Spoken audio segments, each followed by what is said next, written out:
మొక్కజొన్న పట్టు పచ్చడి తయారు చేసుకోవడానికి కావాల్సిన పదార్థాలు: మొక్కజొన్న పట్టు, కొబ్బరి, శనగపప్పు, జీలకర్ర, ధనియాలు, వెల్లుల్లి రెబ్బలు, చింతపండు, కరివేపాకు, ఉప్పు, నూనె.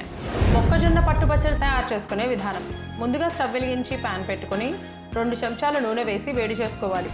నూనె వేడయ్యాక 1 చెంచా జీలకర్ర, అరకప్పు ధనియాలు, అరకప్పు శనగపప్పు, కొన్ని వెల్లుల్లి రెబ్బలు, 5 ఎండుమిర్చి, అరకప్పు కొబ్బరి తురుము వేసి వేగించుకోవాలి. తరువాత జొన్నపట్టు, కొద్దిగా చింతపండు వేసి మరోసారి బాగా కలుపుకొని స్టవ్ ఆఫ్ చేసి మిక్సీ జార్లోకి తీసుకొని 1 చెంచా ఉప్పు వేసి కాస్త చల్లారాక మెత్తగా గ్రైండ్ చేసుకుని ఒక బౌల్లోకి తీసుకొని పక్కన పెట్టుకోవాలి.